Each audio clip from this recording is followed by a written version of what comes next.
네, 각 요일마다 주제별로 뉴스를 살펴봅니다. 알짜 뉴스 시간이에요. 오늘은 국제뉴스 살펴보도록 하겠습니다. 자, 오늘도 동의대학교 행정정책학과 김태환 교수 자리 함께하고 계세요. 교수님 안녕하세요. 예, 안녕하세요. 날씨가 굉장히 무덥죠. 더워졌어요. 여름 같아요. 그러게 말입니다. 교수님, 이 안타깝게도 또 미국에서 또 총기 난사 사건이 발생을 했는데 국제뉴스 오늘 이 소식 먼저 좀 전해주시죠. 예, 현지 시간으로 24일 오전 11시 30분경이니까 우리 시간으로 어제가 될 것 같은데요. 네. 미국 남부의 텍사스주 우발데라는 인구 한 16,000명 정도의 작은 도시에 네. 러브 초등학교라는 곳에서 총기 난사 사건이 일어나서 주로 2, 3, 4학년 학생 19명을 포함해서 모두 21명이 사망하고 17명의 부상자들이 병원으로 후송되는 참사가 발생했습니다. 네. 범인은 출동한 경찰의 총에 맞아 현장에서 사망했다고 하고요. 여름방학을 불과 이틀 앞두고 발생한 그런 참사였다. 그래서 좀 안타깝고요. 현지 경찰 당국에 따르면 범인은 만 18살의 라모스라는 친구인데 이 친구도 우발데 고등학교 학생이고 이 학교도 이번 주 금요일에 졸업식을 앞둔 상태였다고 그래요. 그래서 텍사스 주법에 따르면 합법적으로 총기를 구입할 수 있는 나이가 만 18살인데 바로 그 만 18살 되는 올해 생일에 총기를 구입해서 이런 범행을 저질렀다고 그럽니다. 그러니까 총기 사고나 총기 규제는 사실 수십 년 동안 미국 사회의 고질적인 문제가 돼 왔었는데 이번에도 미국 의원들은 물론이고 한국과 일본 순방에서 귀국하자마자 바이든 대통령도 이번 총기 사건을 학살이라고 그렇게 규정하면서 세상에 총에 맞을까 봐 걱정하면서 학교에 자식을 보내는 그런 나라가 어디 있냐 하면서 총기 규제에 대한 강력한 입법을 요구했다고 합니다. 네, 참 안타까운 소식인데 미국이라는 나라가 좋은 점도 참 많지만 이럴 때 보면 이해가 안 되는 점이 그렇죠. 왜 그 총기 소지 개인이 하는 걸 금지하지 못하는지. 전에 한 4만 명 한 해에 그런 총기 사고로 사망한다는 있습니다. 통계를 본 맞습니다. 적도 있거든요. 그래서 이걸 이렇게 예를 들면 어떨까 싶은데 좀 정도 차이는 있지만요. 그 우리 사회의 음주에 대한 그 상대적인 관대함을 미국 사람들은 이해하기 힘들다고 그러더라고요.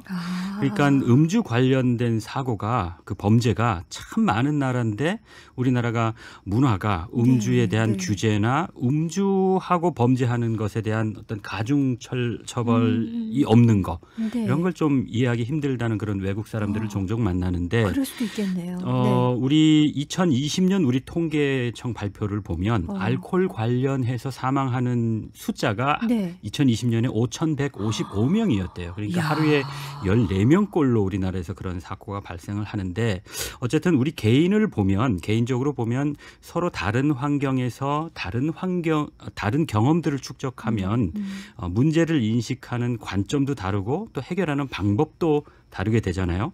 이 국가도 비슷합니다. 그래서 미국을 제외한 대부분의 국가들은 전통적인 어떤 그 가치의 연속선에서 저마다 특징에 따라 조금씩 다른 모양으로 발전해 왔다고 한다면 미국은 기존의 전통에 전혀 구애를 받지 않고 완전히 자유로운 상태에서 소위 건국의 아버지들에 의해서 마치 자신들에게 필요한 도구를 만들듯이 미국이라는 국가를 만들어낸 겁니다. 그런데 이 미국이라는 국가가 최고의 가치로 내세우는 것이 바로 개인의 자유와 권리인데요.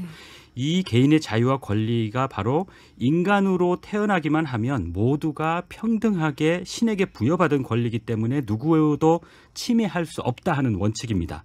그러니까 물론 요거를 이제 천부 인권 사상이라고 하는데 유럽에서 만들어졌지만 사실 유럽은 수천 년 역사의 전통이 있어서 그 전통의 토대 위에서 이 천부 인권 사상이 적용이 되었다면 미국은 그런 전통이 없어서 유럽에서 종교적으로 박해받은 것뿐만이 아니라 여러 가지 이유들로 박해받던 사람들이 좀 새로운 세상에서 새로운 삶을 꿈꾸면서 이렇게 모여든 사람들에 의해서 이 천부인권 사상이 실현됐기 때문에 상대적으로 유럽에 비해서 이 개인의 권리와 자유가 더 극단적으로 아주 우선시되는 그런 사회로 이렇게 발전해 온 게 오늘날의 미국이다. 저는 이렇게 보고 있거든요. 그래서 네.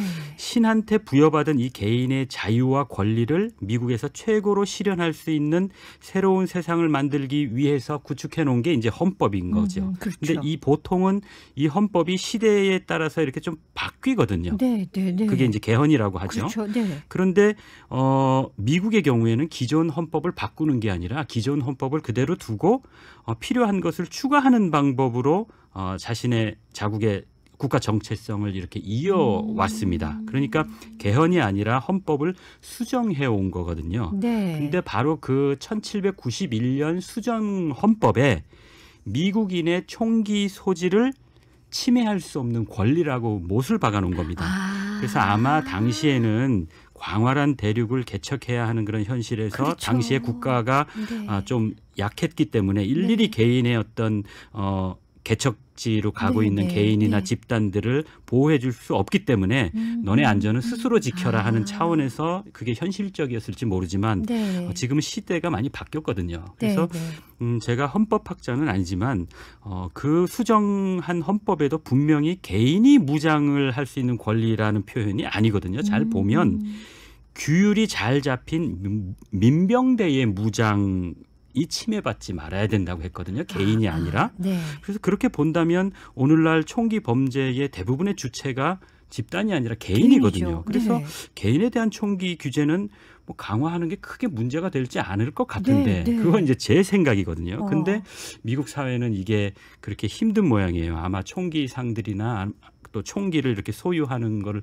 권리라고 생각하는 사람들의 어떤 로비가 작지 않기 때문에 그런 것 같아요. 결국 돈인가 봐요, 다. 다 연결이 돼 있다고 그러게요. 보는 거죠. 네. 미국처럼 자본주의 네. 사회에서는. 네. 그래서 결국은 다시 말씀드리면 전통을 타파하고 개인의 자유와 권리를 보장하기 위해서 탄생한 새로운 국가인 미국이 이제 한 250년도 안 돼서 오히려 전통에 매어서 고통당하는 그런 모순을 저는 보는 거거든요. 네. 그래서 이런 면에서 우리도 개혁이나 뭐 이런 이야기를 할 때 좀 얻을 수 있는 교훈이 있지 않겠나 그런 생각을 해봤습니다. 아, 그렇군요.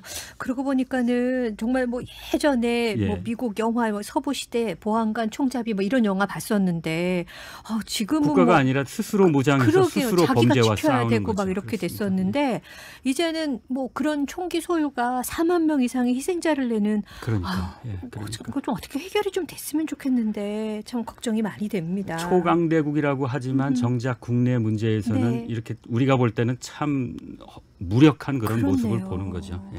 그 아이들 어떡해요. 안타까워서. 마지막으로 네네. 이 외에 우리가 염두에 두고 있어야 될 네네네. 그런 국제 소식들이 있으면 소개를 좀 해주세요. 지금 뭐 우크라이나 전쟁이 한창인 가운데 있는데 영국의 일간 텔레그래프가 러시아 매체를 이용해서 푸틴 대통령에게 건강 문제가 발생했다고 그렇게 보도를 했어요. 그러면서 후계자 문제를 지금 러시아 정권 내부에서 논의하고 있다. 이런 보도를 어저께 했습니다. 그래서 보면 민주주의가 제대로 작동하지 않는 국가를 보면 보통 이게 불투명성 때문에 최고 권력자의 건강 문제가 외부로 잘 알려지지 않습니다. 그래서 또 이런 것들이 국가 리스크가 되는 경우가 많은데 우리가 잘 아는 뭐 북한이나 이제 중국 같은 경우가 뭐 그런 사례라고 할 수 있는데 그렇죠.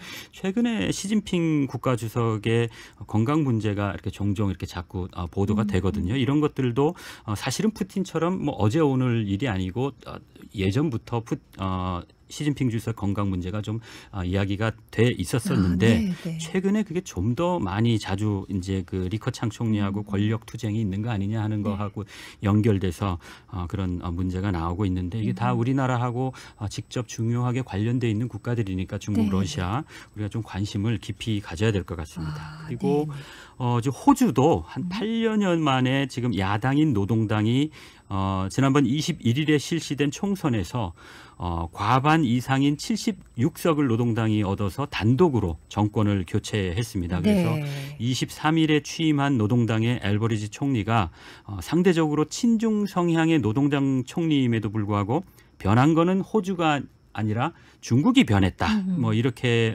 취임사에서 언급하면서 그리고 또 그 다음 날은 바로 일본에서 열린 쿼드 정상회담에 참석하기 위해서 또 이렇게 호흡이 잘 맞는 이 쿼드라는 게 중국을 견제하기 위해서 안보적으로 만들어졌는데 친중국 성향의 노동당 신임 총리가 거기에 달려가서 이제 또 중국을 견제하는 모습을 보여서 일단은 중국 견제를 이어가는 전임 총리를 이어서 가는 모양새를 보이고 있지만 워낙 노동당이 이전 정권과는 달리 중국과 상당히 좀 호흡을 많이 맞췄던 이렇게 친중 성향이 작지 않았던 정당이기 때문에 앞으로 이 쿼드가 어떻게 될 건지를 볼 때에도 이 호주가 앞으로 상당히 호주가 이 쿼드 안에서 중국과 대립하는 그게 모양이 큰데 어떤 모양으로 갈지 이런 것들도 우리가 주의 깊게 봐야 그리고 또 우리도 정권이 바뀌었기 때문에 어떤 형태로든지